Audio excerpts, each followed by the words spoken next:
Gold trusted gold buyers మీరు తాకట్టు పెట్టిన బంగారాన్ని విడిపించి ఈ రోజు ఉన్న మార్కెట్ ధరకు కొనబడను. ప్రతి ఆర్టిస్ట్కి సార్ చనిపోయే లోపల ప్రతి ఆర్టిస్టు కోరుకునేది ఒకటి ఉంటుంది, అంటే ఆడియన్స్ యాక్సెప్ట్ చేయడం, రిలేటబుల్, వాళ్ళని సొంతం చేసుకోవడం అనమాట. వీడు నా మనిషి, వీడు మా యాక్టర్, వీడు మా స్టార్ అని చెప్పేసి. అచ్యుత్ గారు చనిపోయే సమయానికి అలా సొంతం చేసుకున్న వాళ్ళు, ఆయన ఓన్ చేసుకున్న వాళ్ళు కొన్ని లక్షల మంది ఉన్నారు. ఈ రోజుకి కూడా ఆయన ఎందుకు చనిపోయారు అనే దాని మీద చాలామంది అసలు షాక్ అవుతుంటారు అనమాట. ఆయన ఏదో వ్యాపారం స్టార్ట్ చేసి నష్టపోయారని కొంతమంది, స్నేహితులు మోసం చేశారని కొంతమంది చెప్తుంటారు.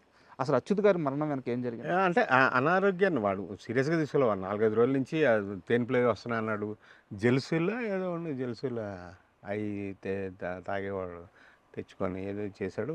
Heart attack. ఫాదర్ కూడా అదే ఏజ్లో పోయారంట.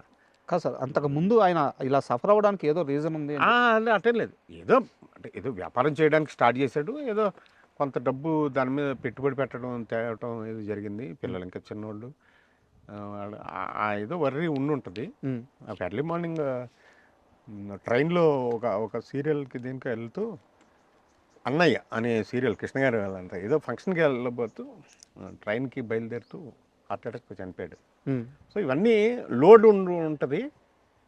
బట్ నేను అప్పుడే విజయవాడలో ఒక షూటింగ్, కటారాంబాబు గారిది షూటింగ్ చేసుకుని తెల్లవారుజాము దిగితే ఇంట్లో ఉన్నాను. వాళ్ళ ఫాదర్ది కార్యక్రమం ఉంది, తిథి ఉంది, అంతా రెడీ అవుతూ ఉన్నాం. ఈ లోపల గాంధీ అనే ఫ్రెండ్, అచ్యుత్కి నాకు కామన్ ఫ్రెండ్, వాడు వచ్చి హాస్పిటల్లో జాయిన్ చేసాం. పొద్దుట వెళ్తే డాక్టర్ చెప్పాడు ఏదైనా మిరాకిల్ జరిగితే బతకొచ్చు అన్నాడు.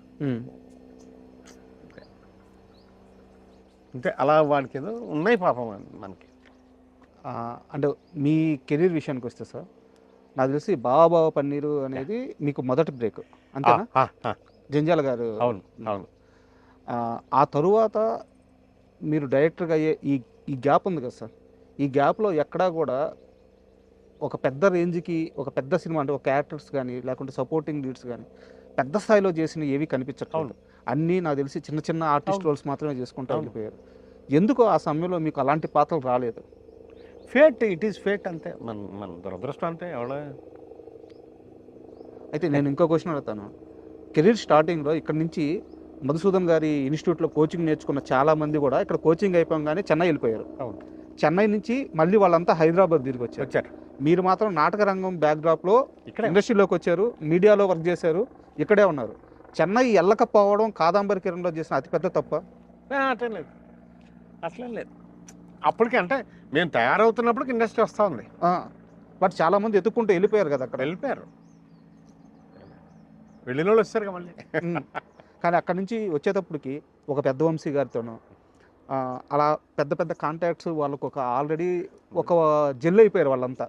ఇక్కడ ఉండిపోయిన కాదంబరి కిరణ్ మాత్రం అలా జెల్ అవ్వడానికి ఆలస్యం అయింది. అది పెద్ద సమస్య అయిపోయిందని అనుకోవచ్చా? నేను అంటే ఆ కోణంలో నేను ఎప్పుడు ఆలోచించాల, నాకు తెలియదు కూడా. ఏమో మీరు చెప్పిన దానికి ఉండొచ్చేమో మరి. బట్ ఇట్ ఈస్ అంటే ఉదాహరణకి మీ స్నేహితుడు శివాజీ రాజా గారి గురించే చెప్తాను. ఆయన ఇక్కడ ట్రైన్ అయ్యారు, చెన్నై వెళ్ళారు. ఆయన అక్కడికి వెళ్ళిపోయిన తర్వాత పెద్ద వంశీ గారి సినిమాల్లో ప్రయత్నించారు. అక్కడ ఆల్రెడీ ఉన్నప్పుడే రాజేంద్ర ప్రసాద్, నరేష్ ఇలాంటి స్టార్ హీరోలతో ఒక స్నేహం ఏర్పడింది. కళ్ళు సినిమా, ఒక ఫ్రెండ్షిప్, 4 పరిచయాలు చాలా పెద్ద స్థాయిలో జరిగిపోయినాయి అప్పటికే. బట్ మీకు మాత్రం అది జరగలేదు. అంటే ఉండొచ్చు, అంటే అట్లా ఏమో నేను అలా ఆలోచించలేదు. అంటే శివాజీ మంచి కళ్ళు సినిమా అసలు. అవును, అతని కళ్ళే చాలా అందంగా ఉంటాయి.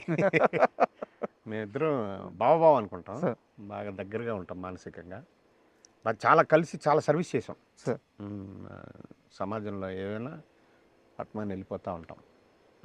అతన్ని కుర్రాల రాజ్యం కూడా వన్ ఆఫ్ ది హీరోస్ ఆయన. అవును, శివాజీ, ఆనంద్, ఆలీ, శివాజీరాజు, చిన్న.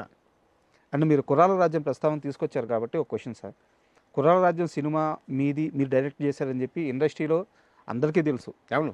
కాకపోతే వికీపీడియాలో మాత్రం డైరెక్టర్గా వేరే పేరు ఉంది, బోయపాటి కామేశ్వరరావు సంథింగ్ ఏదో పేరు. బోయపాటి కామేశ్వరరావు ఉందా? అది తప్పు మరి. అంటే బోయపాటి కామేశ్వరరావుది కుర్రాల రాజ్యం సినిమాకి 1 వీక్ తర్వాత ఒక సినిమా రిలీజ్ అయింది అతనిది. సార్ నాకు స్నేహితుడే అతను. బాగా మేము శ్రీమిత్ర చౌదరి గారు, అంజిబాబు, బోయపాటి కామేశ్వరరావు, నేను నలుగురు ఎక్కువగా స్నేహంగా ఉండేవాళ్ళం గణపతి కాంప్లెక్స్. బట్ మరి ఎందుకుందో తెలీదు. ఉమ్, కుర్రాల రాజ్యం డైరెక్టర్ కాదంబరి కిరణ్, ఉమ్. కుర్రాల రాజ్యం మ్యూజిక్ వందే మాతరం శ్రీనివాస్. ఓకే.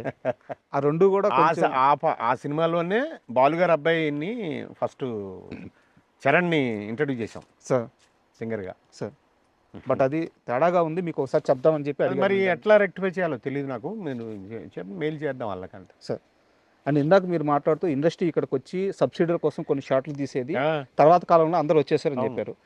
నాకు స్ట్రైట్గా చెప్పండి, తెలుగు సినిమా ఇండస్ట్రీ చెన్నై నుంచి ఇక్కడికి రావడానికి ప్రధానమైన కారణం అంటే ఒకరిద్దరు ముగ్గురు పేర్లలో ఎవరి పేర్లు చెప్తారు మీరు?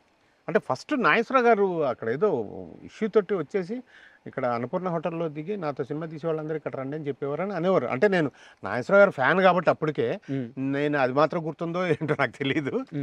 ఆ తర్వాత ఏంటంటే కృష్ణ గారి బ్రదర్స్ వాళ్ళు కూడా బాగా, అంటే కృష్ణ గారి బ్రదర్స్ అంటే కృష్ణ గారే కదా. అంతేలే. కృష్ణ గారు స్టార్గా ఒక దీంట్లో ఉండేవారు ఏసీలో చుట్టూరా. వాళ్ళ బ్రదర్స్ హనుమంతరావు గారు, ఆశేశ్వర గారు బాగా వాళ్ళ ఫ్యామిలీలో అంతా అలా చేసేవారు. సినిమాలు తీసే పరంగా అయితే నాయుడు గారు, జంజాల్ గారు లాంటి డైరెక్టర్లు, మన రేలంగేశ్వర గారు వీళ్ళంతా బాగా ఇక్కడ ఆంధ్రప్రదేశ్లో, ఉమ్మడి ఆంధ్రప్రదేశ్లో బాగా చేసేవారు సినిమాలు. అలా నాగేశ్వర గారిది ఎక్కువ. బట్ ఏంటంటే అప్పటి కాంగ్రెస్ ప్రభుత్వం ఈ ఇండస్ట్రీని ఇక్కడ డెవలప్ చేయడానికి ఇక్కడ స్థలాలు ఇవ్వటం, స్టూడియోలు ఇవ్వటం, అన్ని కోట్ల విజయభాస్కర్ రెడ్డి గారు మాకు చిత్రపూరి ఇవ్వటం, సార్ ఇవన్నీ అప్పుడు ఆ ప్రభుత్వంలో చెన్నారెడ్డి గారు ఇలా అందరూ బాగా చేశారు. తర్వాత ప్రభాకర్ రెడ్డి గారు బాగా, ఎంఎస్ రెడ్డి గారికి వియ్యంకుడు కోట్ల విజయభాస్కర్ రెడ్డి గారు. సో ఎంఎస్ రెడ్డి గారు, ప్రభాకర్ రెడ్డి గారు బాగా ఫ్రెండ్స్, డైరెక్టరు రైటరు స్నేహము కలిసి ఒక టీం లాగా ఉండేవారు. సో ఎంఎస్ రెడ్డి గారి ద్వారా ప్రభాకర్ రెడ్డి గారు చిత్రపూరికి బాగా సహాయం చేసి 67 ఎకరాలు ఇప్పించారు. బా ఇంకా అట్లా ఇదే ఈ మనం ఉన్న ఈ మట్టి వాళ్ళ భిక్ష. సార్ అండ్ కాదంబరి కిరణ్ ఇప్పుడు దాకా చాలామంది హీరోలతో లేదా చాలామంది హీరోల సినిమాల్లో యాక్ట్ చేసి ఉండొచ్చు, చాలా చాలా క్యారెక్టర్స్ చేసి ఉండొచ్చు. మీకు ఈ హీరో నాకు చాలా కంఫర్ట్గా ఉంటాడు అంటే ఏదో సెట్కి వెళ్ళినట్టు ఉండదు, నా ఇంటికి వెళ్ళినట్టు ఉంటుంది అని చెప్పేసి అలా మీరు చెప్పుకునే హీరోలు అంటే ఎంతమంది ఉన్నారు? అట్లేం లేదండి. ఈ సినిమా ఇండస్ట్రీలో హీరోల దగ్గర ముఖ్యంగా మీరు ఎంత మీ పద్ధతిలో, మీ బౌండరీస్లో మీరుంటే మీరు ఎంత దగ్గరగా ఉంటారు అంతే. నేను ఎవరి దగ్గరైనా కంఫర్టబుల్గా ఉంటాను, ఎవరి దగ్గరైనా నా పరిధిలో నేను ఉంటాను కాబట్టి నాకు అసలు ఏ ఇబ్బంది లేదు. ఎవరైనా నాకు ప్రేమగా చక్కగా చాలా హ్యాపీగా ఉంటారు. మహేష్ బాబు గారి దగ్గర ఎక్కువ అంటే ఆయన చుట్టుపక్కల క్యారెక్టర్స్ చేస్తున్నప్పుడు ఉండే మజా ఆయన బాగా ఎక్కువ సరదాగా, ఎందుకంటే ఆయన కూడా పార్టిసిపేట్ చేస్తాడు ఆ కామెడీ దీంట్లో, ఎంటర్టైన్మెంట్ దీంట్లో, డిస్కషన్లా మాటలా చేసుకుని కొంచెం అంటే నేను దూరంగా ఉండాలని ఉండడు ఆయన. ఉంటే దూరంగా ఉంటాడు, కేరళలో ఉన్నాడంటే ఓకే, ఇక్కడ ఉన్నాడంటే మాత్రం అందరితో అలాగే. కలిసి ఉంటారు. అలాగే పవన్ కళ్యాణ్ గారు భీమ్లా నాయక్ దాదాపు 30 రోజులు ఎన్ని రోజులు చేశాను నేను. సార్ డైరెక్టర్ గారు, తర్వాత త్రివిక్రమ్ సార్, వీళ్ళంతా వీళ్ళ వల్ల. అయితే ఎప్పుడు నన్ను జనం మనిషి అని కూడా ఆయన పవన్ కళ్యాణ్ గారు జనం మనిషి, అతనికి కాఫీ తెప్పించిన, కాఫీ అంటే ఇష్టమని అట్లా. అంటే మన పరిధిలో మనం ఉన్నంత వరకు ఆ హీరోల దగ్గర మనకు చాలా హాయిగా ఉంటాం. అదే ఎన్టీఆర్ కూడా చిన్నప్పటి నుంచి ఎన్టీఆర్ బాగా సార్ అనే ఉన్నాడు, ఇప్పటికీ అదే అలాగే ఉంటారు. చిన్నప్పటి నుంచి తెలుసా నాకు అంటే రాజా ఉండేవాడుగా సార్, ఎన్టీఆర్ గారు బాబాయ్ రాజా, నీడ సినిమా హీరో సార్. అతను మాకు స్నేహితుడు. అతను తర్వాత లెటర్ ఆఫ్ ఎక్కువ టెలివిజన్లో ఎక్కువ ఉన్నాడు అతను. తర్వాత మనిషిగా కూడా స్నేహితుడు నాకు బాగా. ఓకే. సో అతని దగ్గర ఉన్నప్పుడు భామిని వదిన, రాజా వైఫ్, ఆవిడ మన ఎన్టీఆర్ గారి మదర్కి చెల్లెలు, వాళ్ళ నలుగురు అనమాట. శాలిని, భామిని, యామిని, ఇట్లా నలుగురు సిస్టర్స్. సో వాళ్ళు ఏ ఫంక్షన్ ఉన్నా ఏమున్నా బాబు ఇక్కడికి వచ్చేవాడు. ఎన్టీఆర్ బాగా.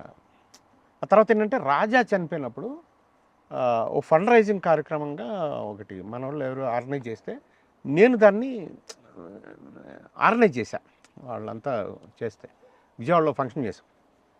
అక్కడ అవన్నీ అతనికి గుర్తులు అనమాట. ఓ జెన్యున్గా నాకు మా ఫ్యామిలీకి ఏదో ఇబ్బంది వస్తే ఇలా చేశాడు ఇతను అనేది ఒక ఇంప్రెషన్ నాకు నా మీద. అలా ఆ గౌరవం, ఆ ప్రేమ. చిన్నప్పుడు ఎలా ఉండేవారు సార్? అంటే చాలా మంది చెప్పారు విపరీతమైన అల్లరని. చిన్నప్పుడు పిల్లలు అల్లరిగానే ఉంటారుగా. ఇంకా బాగా ఏంటంటే స్పిరిట్ బాగా యాక్టివ్గా ఉండేవాడు, ఓవర్ యాక్టివ్. అదే అతను నిలబెట్టింది, అదే అతను ఇప్పటికీ ఫ్యాన్ ఫాలోయింగ్ అది. సార్ ఒక్క మనిషి ప్రపంచాన్ని వెళ్తున్నాడు అంటే మామూలు విషయం కాదు కదా. ఆ స్పిరిట్స్ అన్నీ వర్కౌట్ అవుతాయి. And for more videos, Please subscribe to iDream. Please subscribe to iDream. Please subscribe iDream. And please subscribe to iDream. For more videos, subscribe to iDream. please like, share, and subscribe to the channel. Congratulations, iDream. Subscribe to iDream. Subscribe to iDream. So, subscribe to iDream Media. iDream team అందరికి huge congratulations. Please subscribe iDream Media. Please subscribe to iDream. Subscribe iDream. Please subscribe to iDream. iDream అంటే నా కళల ఛానల్ను subscribe చేసుకున్న నోరు తిరుగుతలేదు, మీరైతే గంట గుర్తు కొట్టండి. For more such videos, please subscribe to iDream. Subscribe to iDream. Please subscribe to iDream. Please subscribe iDream Media. Please do subscribe to iDream. Please subscribe to iDream Media. For best entertainment and information, please subscribe iDream. And don't forget to subscribe to iDream.